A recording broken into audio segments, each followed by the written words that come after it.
Are you truly stepping into the role of leader in your own life the way you know you're meant to? What shifts would unlock your full potential? It's time to explore those answers with the host of Sacred Leadership, intuitive business coach Sherisse Alexander. Welcome everyone to Sacred Leadership with Sherisse on the Inspired Choices Network. Today I am joined by Ryan Clark, where we are talking about sacred messaging for conscious entrepreneurs. In this episode of Sacred Leadership, I'm sitting down with Ryan to explore how entrepreneurs can move beyond strategy and step into energetic alignment, where business messaging becomes a mirror of their soul's truth. Together, what we're going to talk about is what it really means to build a conscious brand in a noisy world, one rooted not in trends or tactics, but in resonance, authenticity, and sacred intention. This isn't about speaking louder, it's about speaking clearer.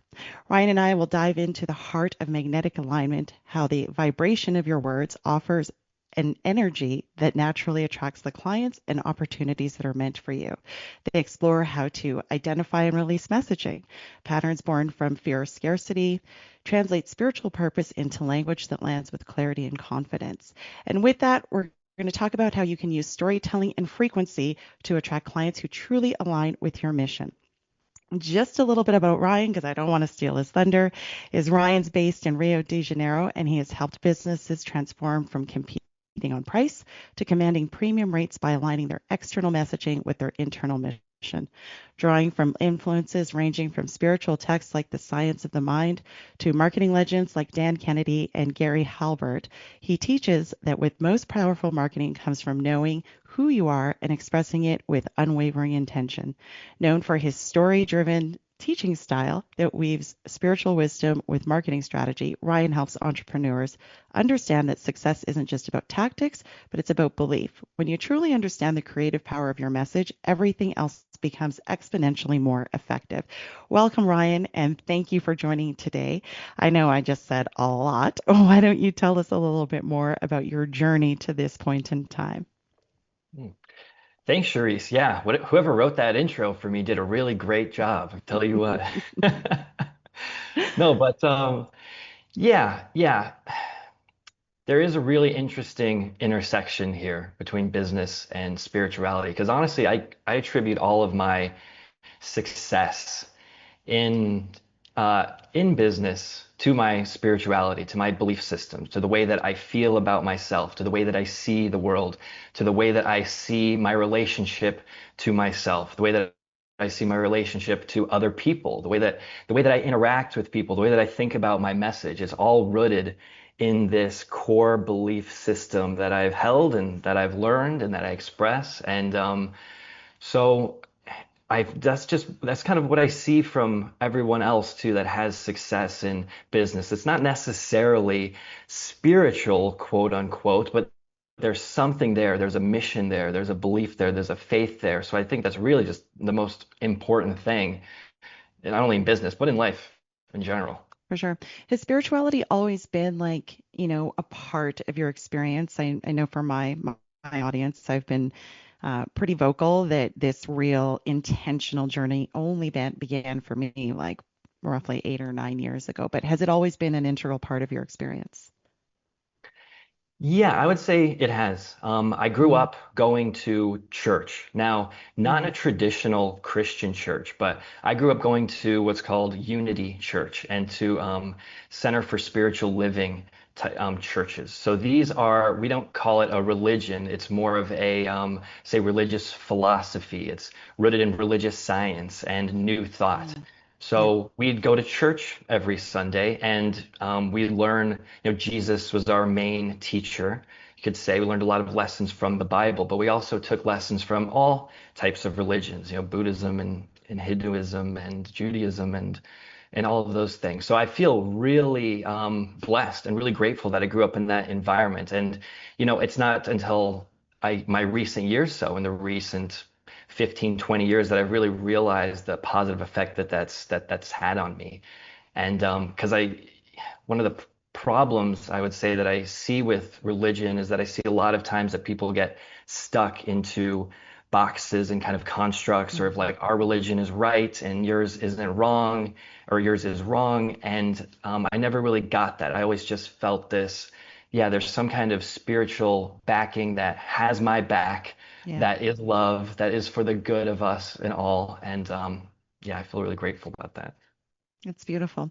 And for you, like can you tell us a little bit more about like your I guess your business experience over the years and how you managed to like integrate your faith within that and so that it's a little more digestible? Yeah. Yeah, it's a good story. It started off in sophomore year of college. I'm in Western Washington University in Bellingham, Washington. It's rainy. It's rainy there all the time, but it's beautiful. There's green trees and all of this. And I'm walking down the red bricks of canvas. It's of campus there. It's kind of like the yellow brick road Yeah. in Wizard of Oz. We have this red brick everywhere. And so I'm just walking, I'm kind of thinking about what to do. Where should I go with my life? And I was always interested in business, but I had this strike. It was like a strike. It was like a voice, but it wasn't like a voice like God saying, "Hey, Ryan, you should go do this." It was just this subtle, powerful message that said, spread good ideas. And I'm Hmm. thinking, spread good ideas, spread good ideas. Wow, that is powerful. That really hit me. What does that mean? Well, okay, business, marketing, marketing is spreading good ideas. That sounds like a good way, a good thing to do. And you know what? There's a lot of bad ideas. There's a lot of people out there that's spreading a lot of messages that negatively affect people. Hmm. Maybe I can spread messages and I can spread good ideas or ideas that are good and that are going to help others. So that was kind of this first link of this business and spiritual mission. And and to this day, every single thing that I've ever done in my life has been rooted in this message of how can I spread good ideas. So from there, I got an internship at the volunteer center, and I was very depressed actually at that point. And until later, I've real found out that it was from bipolar depression. Hmm. So I've had a few big manic episodes in my life, and I had a few sessions of months in my life in college where I was very depressed, and I didn't know why. It's like, why do I feel this way? I wake up and look at my bed and needed to go back to bed, but everything was going fine in my life. But after I had that voice, that vision, and I got this internship at the volunteer center, I had mission again, I had purpose. And then I snapped out of it. And then one of my best friends had a camera. So we said, hey, what if we made videos for the volunteer center where we could do marketing, if we could spread the ideas of the events going on? So we did that. Then we started a video production company some years later, and built our business together as best friends. And then they quit on me and kind of stabbed me in the back. Basically, they said, Hmm. "Hey, Ryan, we don't want you, like we're done with this business, and it's kind of your fault because you're the sales guy." And that hurt. And then I thought, what do I do now? And then again, it's so I'll cut my. I don't want to go on too long here about my story, but the the kind of main thing here is that I had this feeling in this direction, and everything has been rooted in this, how do I spread good ideas? And I really feel like all of so many mental problems, insecurities, unassurances of that people have is because they don't have that Hmm. mission and that purpose, and they're not doing work that they love to do every day. And really, I wish to help more people understand that. I think that's what we're doing here too, linking spirituality and business like this. 100%. And and thank you for bringing that up about purpose. I was working on drafting a leadership program internally for our business, and that was one of the words that I had used, which was around purpose, right? Because every owner of every business or leader or organization wants people to really get behind whatever it is they're doing, right? And I remember saying to our CEO, I'm like, like we work in renewable energy. And I said, it's a really beautiful idea, but solar panels and batteries are not sexy. Like they're not. They have a beautiful impact when we can displace fossil fuels and such like that, such things like that.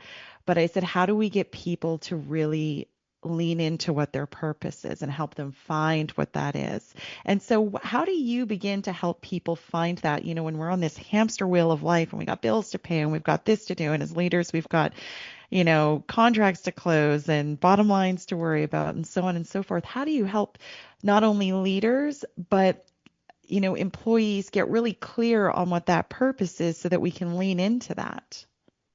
Mhm. Hmm.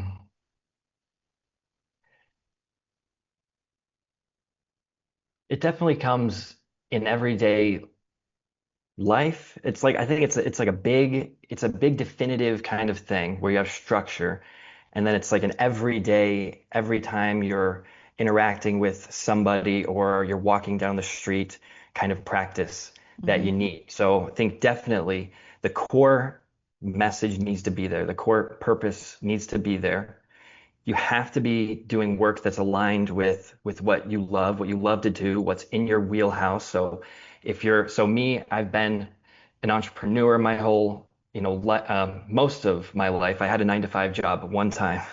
And I just remember the very first day I was sitting in this job, and my boss, he said gave me these tasks to do, to read up on what we're supposed to be doing in the business, just some kind of administrative stuff. And I got Hmm. done reading through it in about an hour and a half. And I looked at him. I'm like, all right, I'm done. Like, what's the next thing? He said, oh, that's really the only thing you have to do for today. Just you can kind of do some more studying about the company.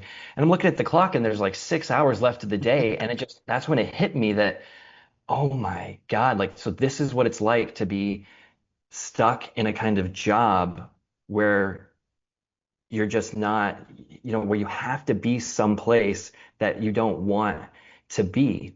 Um, my younger brother right now, he's a very creative person. He's great at video and marketing and editing, and he's so creative and so good. Um, but for the past few years, he's been driving an Uber and delivering food, and he really likes that and he really enjoys that. But there's some block. He's having a lot of trouble finding his lane. He's having trouble figuring out what it is that he wants to do. And it hurts me. I know it hurts him a lot more, but I see that he's struggling so much to really find what makes him great. And there's something in his mind with the ideas that he's learned that's held back his self-worth, and that's Hmm. held back what really can make him great. And so on that one hand, it's that how do you find that big purpose, that big mission? And it really, I think 99% of it is doing whatever you can to get into work that you really love and that you enjoy. I did work for free when I started off as a Yeah. marketing and a videographer. I found some cool guy that I liked. I said, hey, I'll make you a video. I'll do it for free. He said, Ryan, what are you making at that other job that you're stuck in, that 9 to 5? I'll match your salary. And that's when I Mm. became basically free as an entrepreneur. So it's being willing to do work. It's maybe for free in the beginning, or that's just, like whatever that is, but as long as it's aligned. Sharice, I think the other thing, it's like really I want to say meditation, Hmm.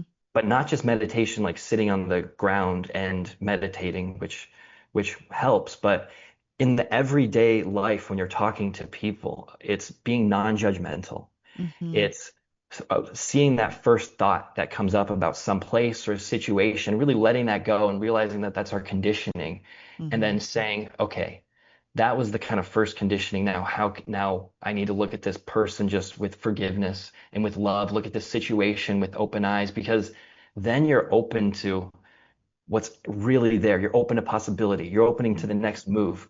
But if you're closed, then you can't step into that purpose. You can't find it in the first place.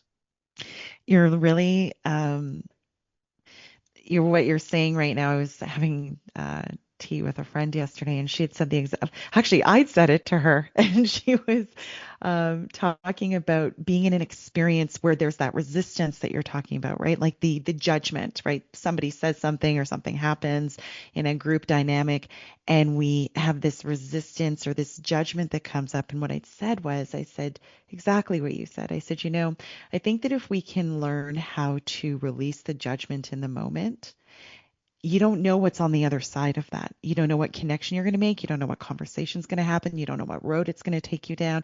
And if you remain really closed because of a perception, a conditioning, then you really miss the magic of what each interaction really is. And, possibly the potential around finding whatever that purpose is, right? So, well, beautifully put and well said. And thank you for the reminder of like, if we can learn how to come into the experience and let go of the judgment, and not in the way of like where we, sometimes beat ourselves up around, we all do it, right? Good, bad, right, wrong, whatever it might be. But thank you for the reminder of that. We're going to take our first break. I'm loving this conversation so far. And when we come back, we will talk more about actual messaging and the energy of what you're putting out there as an entrepreneur. We'll be right back. Leadership isn't reserved for CEOs or world leaders. It's something each of us is called to embody in our own lives. But how do you awaken that inner leader with clarity and confidence? On Sacred Leadership with intuitive business coach Sherisse Alexander, you'll discover powerful tools and spiritual insights to align your words, actions, and outcomes. Tune in every Wednesday at 11 a.m. Eastern, 10 Central, 9 Mountain, and 8 Pacific, right here on InspiredChoicesNetwork.com.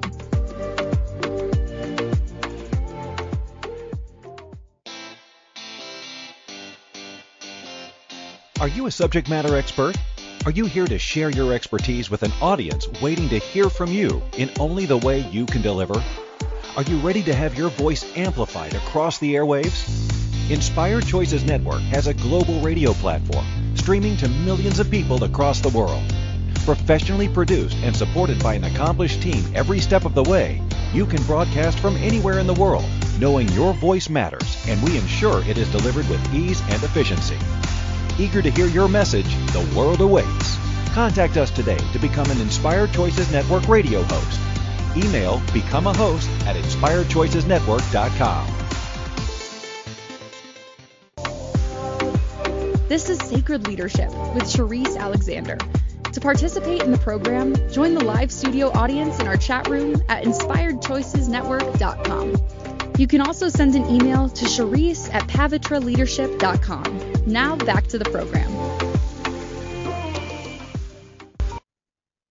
Welcome back to Sacred Leadership with Sherisse on the Inspired Choices Network, where today I am sitting down with Ryan Clark, and we are talking about sacred messaging for the conscious entrepreneurs.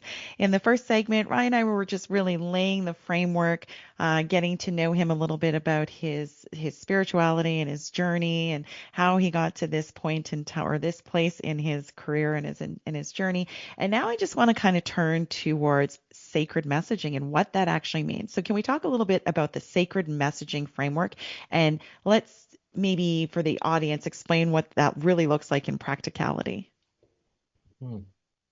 Yeah, so our agency's idea, the way that we like to work with entrepreneurs, people that are doing marketing, so we're working with a lot of coaches and consultants and people that help other people. We have this idea of the market messiah. So our method is called the market messiah method. And it's this holistic kind of approach to marketing where we're doing a mix of direct response style marketing and community connection and growth types of kind of network connection and growth. Because the idea is that typically people are doing one or the other. Typically on one side with marketing, you have people that are just doing a lot of cold outreach, direct outreach. They're trying to pump a generic message out to thousands and thousands of people and hoping that something sticks. On the other end, there's people who are only focused on social media. They're just putting out lots and lots of content, and they're not doing any kind of direct outreach. They're not doing any kind of risk taking when it comes to matching that perfect message to the person at the perfect time. So the idea of the market messiah is that we are giving that perfect offer to a very targeted group of people that are the perfect kinds of clients that have intent to want to buy from you. So they're in the right stage of the buyer journey. They're aligned clients. And at the same time, we're creating an ecosystem where we're bringing in inbound leads as well through our content. So the way that we think about it is that we're doing outreach to the perfect person while at the same time making sure that that person, when they're looking at who we are as people Mm-hmm. and the kind of content that we're creating, that they're able to see our authentic kinds of selves through our authentic content and messaging. That's not just the chat GPT. I just created a script and I'm going to have a generic kind. I'm just doing content just to do it. Mm-hmm. But you are your market's messiah. You're finally that kind of person that gets them, that is speaking their language, that's singing their song while creating this kind of community of clients, these community of people that you're helping at the same time. So in a nutshell, it's using both sides, using the inbound and an outbound while being that kind of person that people think like finally like they get it. It's like Yeah. divine it's like divine connection that they found me at the perfect time. Mm-hmm. And like, how do you work through that process though, right? Because there's like traditional marketing, and you don't have to give away the secret sauce, but really what we're talking about is like making sure that entrepreneurs are their message is in alignment with what their core values are. And I imagine because we're talking about the intersection and the integration of business and spirituality. So how do you walk them through? And I'm imagining also that a lot of the clients that you work with already have this openness and this willingness to like align the messaging that way. Or is it structured in more of a way, and I don't think that it is, but maybe just walk us through a little bit of what that process actually looks like. hmm Yeah. So yeah, and I'm happy to give away all the secret sauce because you know what, Sharice, it's such a difficult thing. Like I'm not gonna lie and I'm not gonna say that doing marketing and creating messaging is something so easy and that yeah, if you worked with me, I'd be able to get you 30 leads a month and you're gonna make thousands and thousands of dollars in sales. And you know what? That's one of the big problems with marketing and with the industry and with marketers in general is that just over time there's been so much competition that Mhm. claims are getting so much hypier and hypier and hypier and is going to all these ridiculous levels that people don't even trust marketers anymore. I almost every day I talk to new people who said that they've spent thousands, tens of thousands of dollars on marketing and it's gotten them, nothing. They've gotten no results. And a lot of it just comes from people aren't who aren't really doing the right things first. They're not putting the right foundations in place Mhm. first. They're not becoming aligned with their messaging first. So, which is what we do in our approach. So the big problem is what we call the funnel first fallacy. Mhm. And it's that marketers, they'll create some kind of funnel. Say you're a coach and you're trying to bring in aligned clients. You want to have a marketing system that brings you clients consistently and predictably. Well, Mhm. what most people do is they look to the rest of the market at what they're doing. They say, "Oh, Tony Robbins, his funnel looks like this, and he's doing a webinar, so I'm going to do a webinar too." And I'm going to look up what are like the top 10 spiritual coaches. What does their messaging look like? And then they'll go to ChatGPT and they'll use that kind of Yeah. that copy on their funnel on their landing pages and stuff. So what happens when you make the funnel first before thinking about the messaging, you have this broken funnel where your message sounds it sounds generic and it doesn't connect together. It doesn't build on each other. And more importantly, it doesn't create a unique story that's aligned to you. Yeah. So for us, Market Messiah messaging consists of 6 elements that create a story narrative. So you have your buyer angles, you have your root cause, you have your big idea, you have your unique mechanism, and then you have your positioning and your content pillars. So the important part is your funnel narrative. Mhm. Um, and just quickly in a nutshell, what that is rather than if you're going to make a funnel. If you're going to bring somebody from knowing nothing about you to buying from you, rather than saying, "Hey, you have this problem, I have this solution." And that at each step of the way, your ad says that, your landing page says that, your methodology says that. What you want to do instead is you want to not educate people and just say that, "Hey, you have a problem, I have a solution," but you want to help them in this funnel understand why they're having that problem in the first place. So that's the purpose of the root cause. When we run an ad, we don't say, "Got this problem, I have this solution." We say, "Hey, have you been trying this? Have you been trying this thing and it hasn't been working? Well, on this masterclass, we're going to help you understand the real reason why you haven't been able to have success, and we're going to help you understand that, and then we're going to, help you understand how we can help you. So that's kind of like at the beginning on a basic level. Yeah. We can go into more of that. Yeah. Yeah. Thank you for sharing that.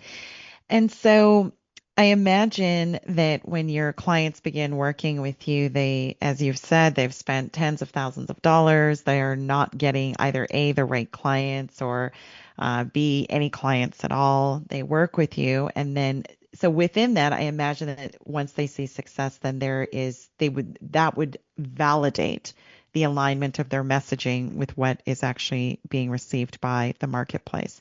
So what would be I am also then assuming that the indicator is how do you help them to see, I guess, the misalignment within their language? Or is it just very obvious because whatever they're putting out there is not working?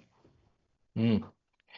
Yeah, well, I'll give you an example because, the answer is a lot of times one of the most obvious things. And it is really asking your audience Yeah. specifically, what types of problems, what types of issues or ideas are resonating with them the most, and then having that kind of solving one of that kind of problem be upfront in your messaging. So most people, they say, well, I know my audience. I Mm-hmm. am my target market. I've been working with them for years. I know what they want. But on the one hand, you might think you know what they want, but they really don't. So the first thing that we do with all of our clients is we do a survey of their audience through their social media and on their list. And we say, okay, let's think of what are some of the core things they might be having issues with. And then let's ask which of these, out of these 5 top things, which ones um, have been on your mind the most, which is affecting you the most. And then we make that the forefront of, say, our workshop. So Mm-hmm. we have a client, her name is Tanya, and she helps ambitious women get to the next level in their careers and in their life. She helps them understand what are those blocks that they're experiencing and then get to that next level. And she'd been working on her coaching business for a few years. We're really getting almost zero results, spending lots of money in creating workshops that, yeah, she was getting women coming to them and signing up, but really none of them were buying and they weren't really engaged and interested. But it's a really shame because like she is amazing at coaching. Yeah. She's like amazing at what she does, but it's the getting the right people there that wasn't working. So her kind of idea was it originally was a generic workshop, a more of a, hey, are you an ambitious woman who's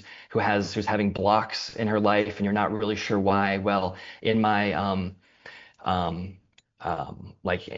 my like brilliance, my like life brilliance workshop, I'm going to help you to overcome those blocks. So, Mm-hmm. it's valid, speaking to a market that has a problem, helping them do that, but it was pretty vague.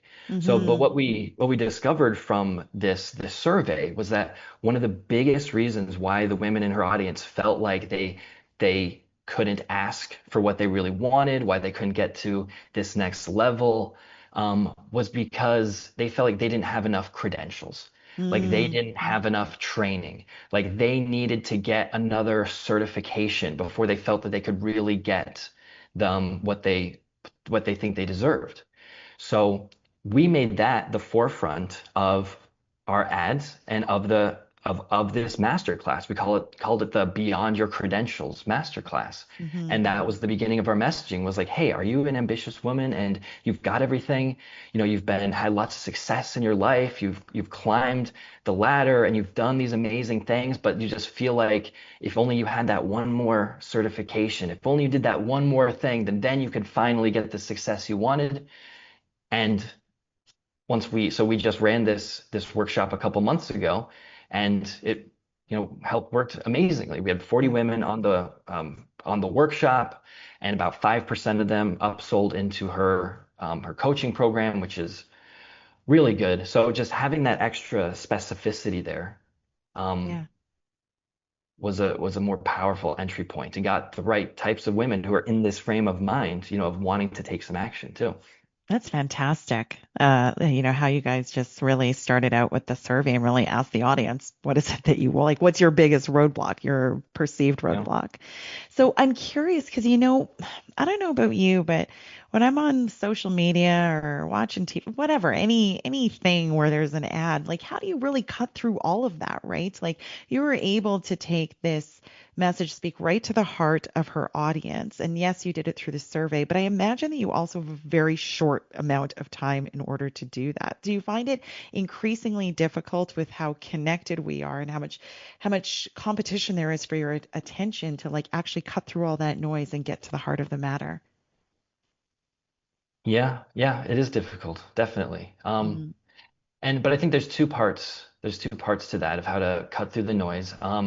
So one is in the ads itself, in the copy and in the creative. So in the copy, what I alluded to of this kind of front end problem is we're using buyer angles or we're using hooks that are in our ads and in our content that are speaking to this level of, we call it to solution aware prospects. So Mm-hmm. this is why we're saying things like, hey, do you feel like you just need one more credential? Or have you tried to play the politics game and that didn't feel unaligned?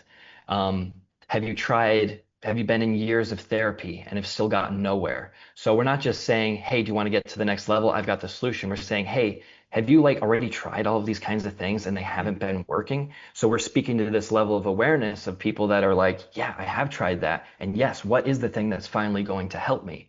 So that's something that not a lot of hooks or advertising is doing, is speaking to that type of prospect, which is the one that's most likely to buy. They're in the right state of mind for buying.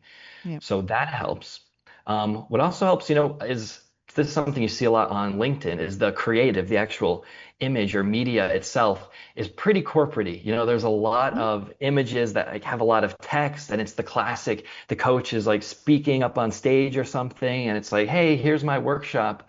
Well, what we found works way better is simply like a selfie, an Yeah. image of your face, or if we're running a video ad, it's like you talking and walking and talking to the camera. So we did this with one of our clients. They help CEOs of nonprofits to raise more money, Yeah. and with the ads, they were doing ads, and then after we put in these buyer angles, and he's kind of a goofy guy. He's an Irish guy, kind of tall, kind of lanky, but he's got some. We just put a bunch of these photos of him. He's like the best performing ad is him in a tux, and he's just looking at the camera, giving this cheesy kind of smile.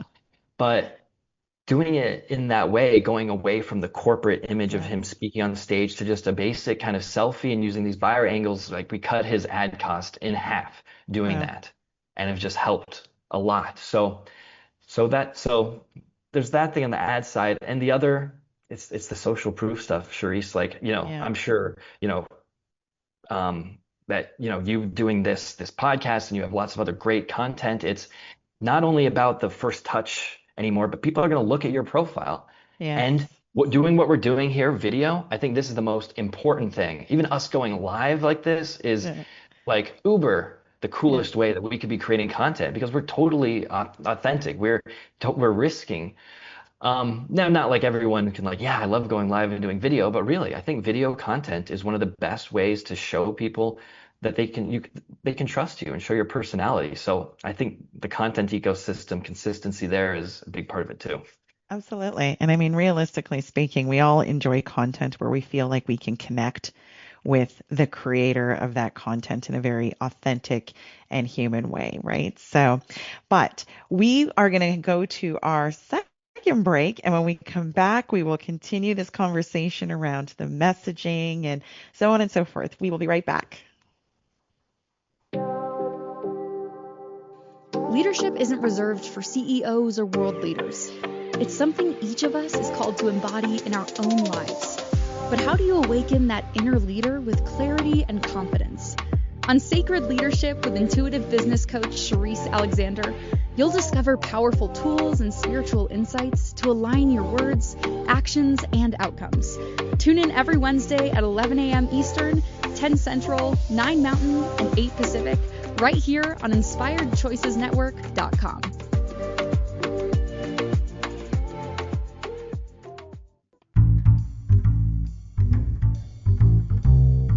How wonderful would it be to carry your favorite Inspired Choices Network host with you throughout your day? Well, now you can. Inspired Choices Network now has its very own mobile app. Our free app offers live streaming shows, along with thousands of podcasts and TV episodes. Our shows cover a wide variety of topics.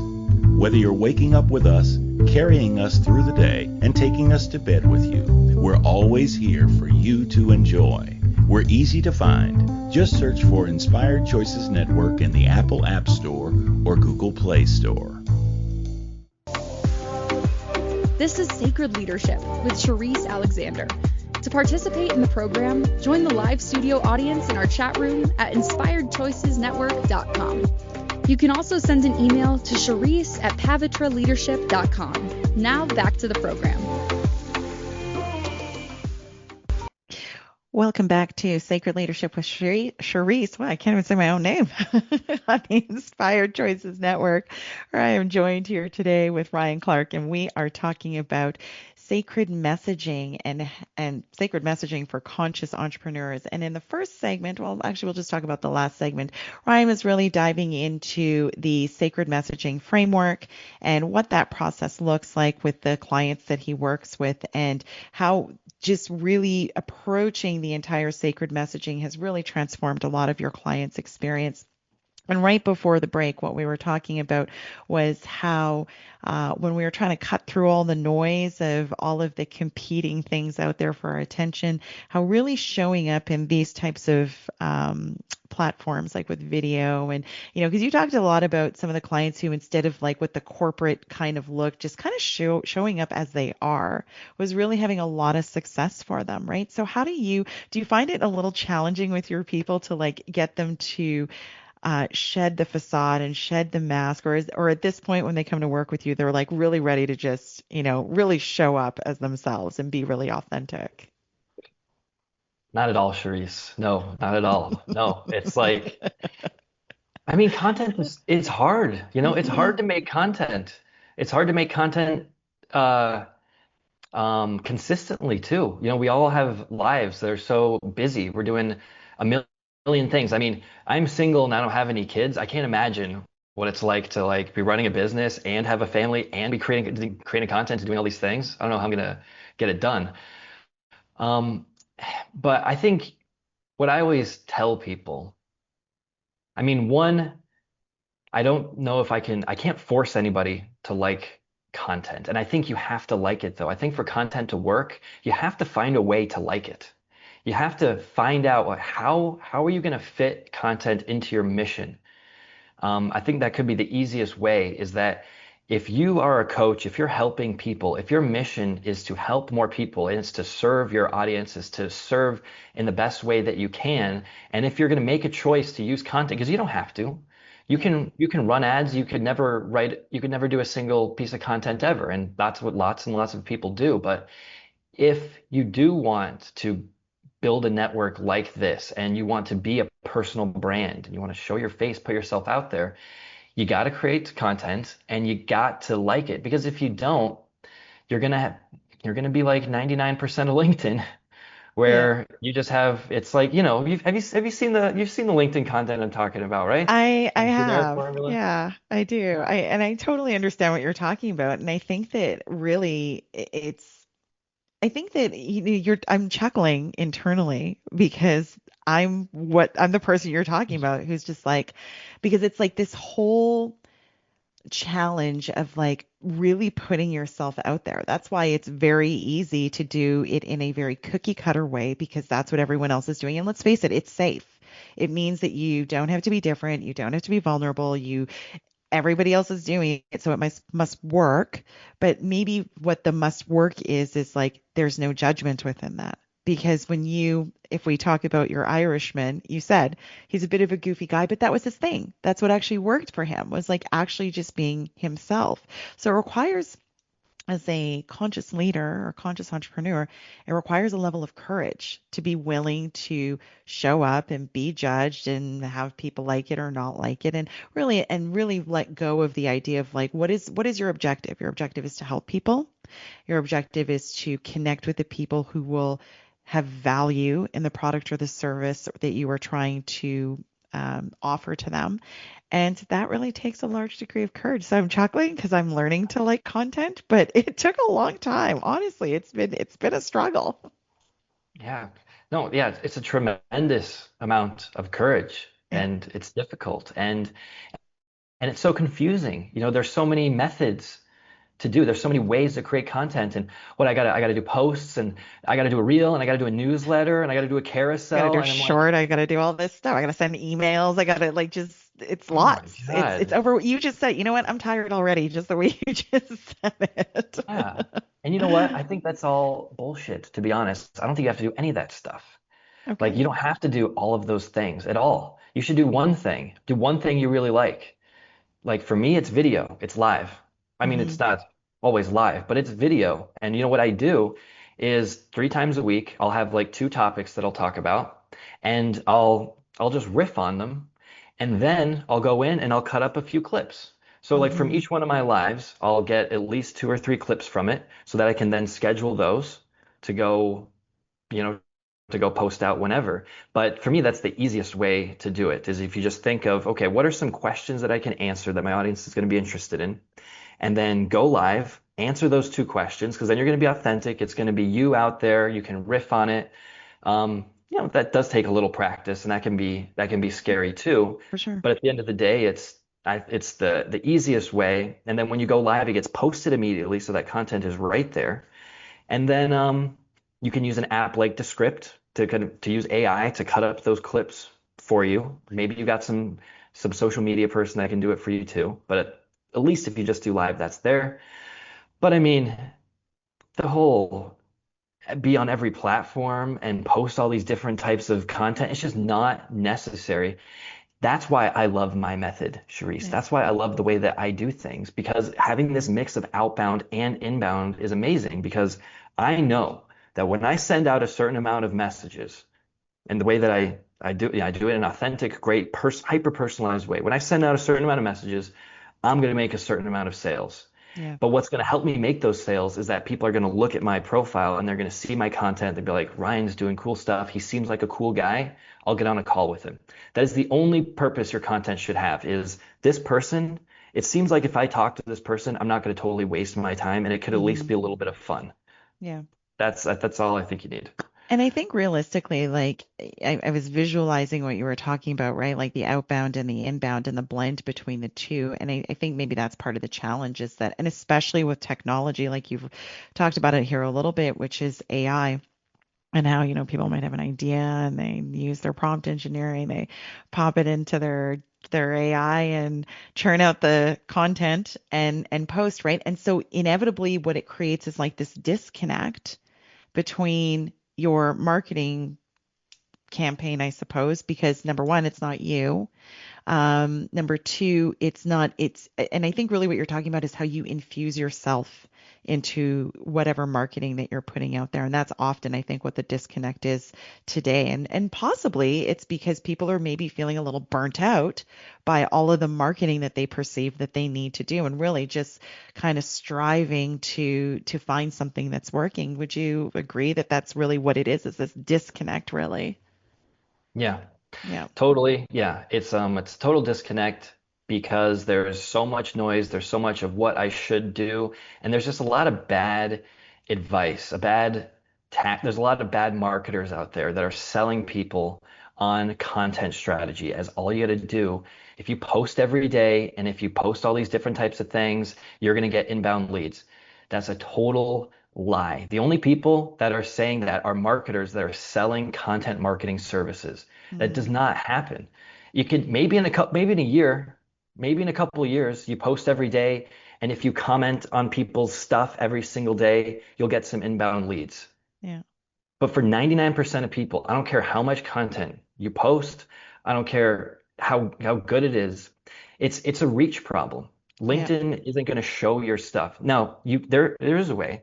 So some of the top LinkedIn influencers, you know what they do? They spend, at least when they started, if you spend 5 hours a day commenting on other people's LinkedIn posts, then you will build your network and you will get your content seen. But some of the top creators, the way they got there was not only did they comment for 5 hours a day, but they hired people to go out and comment on other people's comment for 5 hours a day as well. And that's how they built up the network to get enough people to actually see their content. And ultimately, then you have to have a great offer. You have to have a great messaging in the first place and have offers and promote it.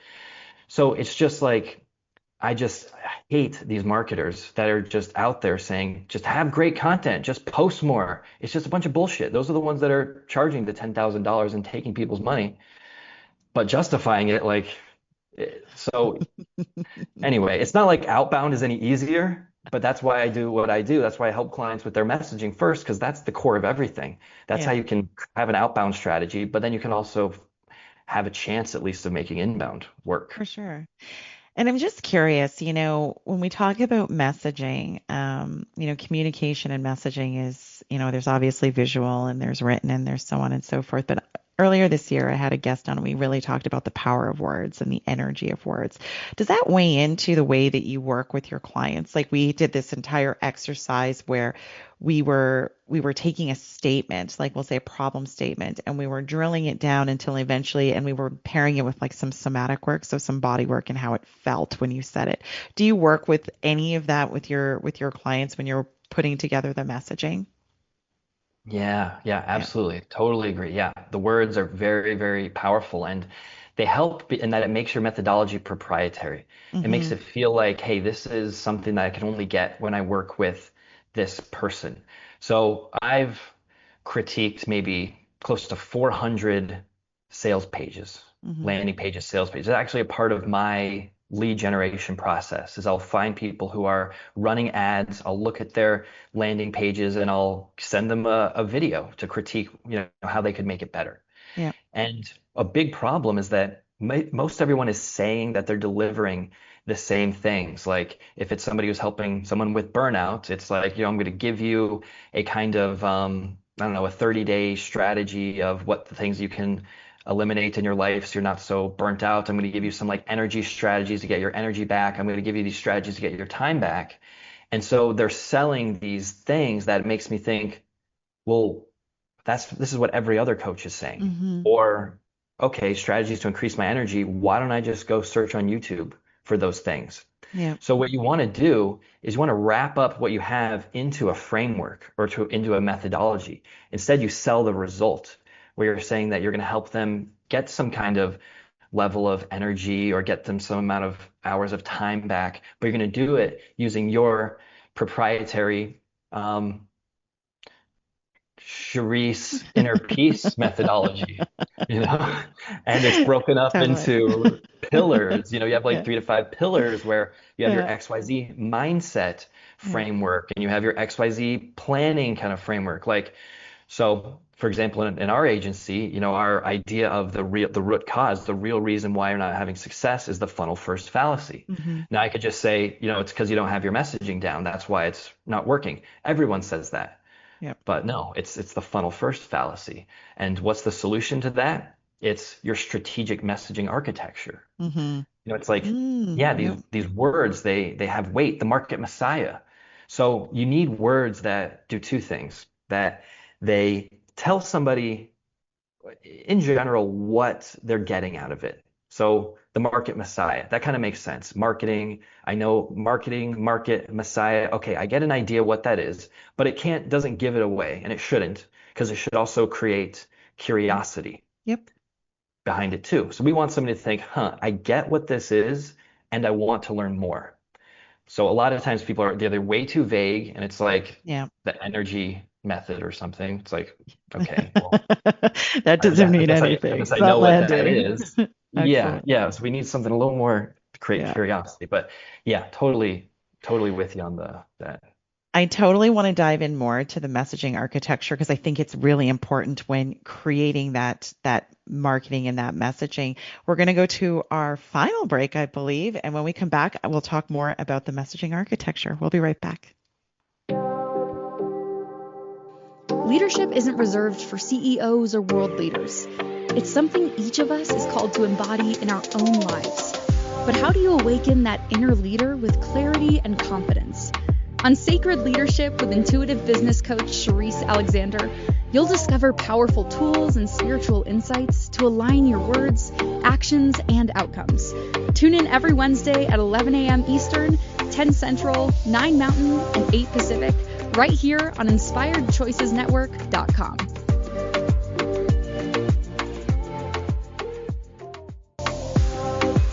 This is Sacred Leadership with Sherisse Alexander.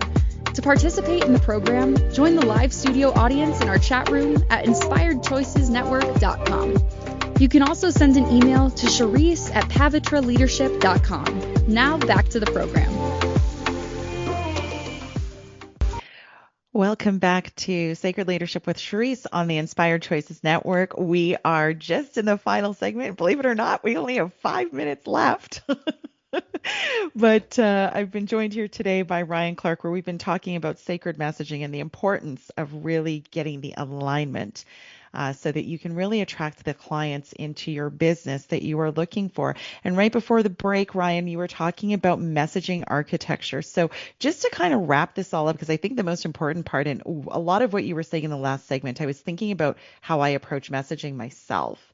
And I was like thinking about, because you talked about kind of storytelling and really talking about it in a way where it's like, instead of saying, here's the problem, here's the solution, I've got the solution for you, but really kind of building up and connecting with the feeling piece of it. And I was like, yeah, that really does kind of loop you in. So let's talk a little bit about the architecture here and how you help entrepreneurs craft that. Mhm. Yeah, so you can go into the funnel narrative, which I think is the most important part. And the overall idea is that we want to take our customer on a journey, this person going from knowing nothing about you to ultimately buying from you. We want to have each piece of the funnel build up on top of each other and work with each other so that they can exponentially build on top of each other, we could say. So I'll say in the example of a webinar funnel. So on the front end, when we're speaking to someone in an ad or in a piece of content, there's that first element of using the correct buyer angles, talking to the solution aware prospects. So if we want to get the right types of prospects that have intent to buy, we need to be addressing the angles of what are some of the things that they've tried before that have failed. And that's how we hook them and tease them. We say, so for example, have you gotten all those, do you think you need another credential? Think you need another credential before you can get that next step in your career? So we're speaking on that level so that the right people enter into the funnel. And then on teasing the workshop, and in the workshop, it's all about diagnosing the root cause. So it's not just about saying, hey, I'm going to help you solve your problem on this webinar. It's about, I'm going to help you understand the real reason why you've been blocked and why you haven't been able to have success. Mm-hmm. And then, because then we're framing ourselves as a trusted advisor and as somebody who's really the authority in the space. Because before they get onto that webinar, we're helping them understand why those other solutions haven't worked or why they won't work, and on the webinar as well. So then at the end of it, we help them understand why that those things haven't worked. And then what's the natural next question is, well, what is going to work? And then that's when we go into our big idea. So at the end of that webinar, we'd say, okay, so the way that I approach solving this problem is called this, which in my case, it's the strategic messaging architecture. Now, if you want to learn more about that, I'm going to offer one-on-one calls for everyone here that is interested. We're going to schedule those. Or maybe it's an email sequence that happens. You have a 5-day email sequence that follows up, and they're going to get some kind of special deal if they buy within those 5 days, some kind of special pricing or some kind of bundle or some other type of forcing function there. So then that's like your main signature program is wrapped into your big idea. And then throughout that, you have your unique methodology. So that is those pillars, exactly how you're getting results. You got to break that down, and you got to be visual, and you need to break it up into systems. That's a proprietary system that's different, so that somebody understands that I can only get this result with Sherisse. It's her methodology is getting this result. I like that. So that's it in a nutshell. And then the last part on the end is your content pillars. Yeah. They got to be speaking to those buyer angles on the front end. Use your content as follow-up content to speak to those same solution-aware prospects, so that way 50% of your sales happen on the back end. And then that's how you'll capture those people that weren't quite ready on the workshop, but are still in your ecosystem. Beautiful. So if people want to find you, Ryan, how would they reach out to you? What's your website address? Well, you can find me at Post 5 here in Copacabana in Rio de Janeiro. I'm typically out there on the beach, working out or swimming or something. So there's always that option. But other than that, my LinkedIn is the best place. My LinkedIn profile. That's got all my content and about me and all that stuff there. Send a DM. Beautiful. We will post all your info. Thank you so much for joining today, Ryan. Yeah. Thank you. Take care. Thank you for listening to the Sacred Leadership Show. Sherisse returns Wednesday at 11 a.m. Eastern, 10 Central, 9 Mountain, and 8 Pacific on the InspiredChoicesNetwork.com. Until then, continue taking small steps today to be a leader in your life for the collective.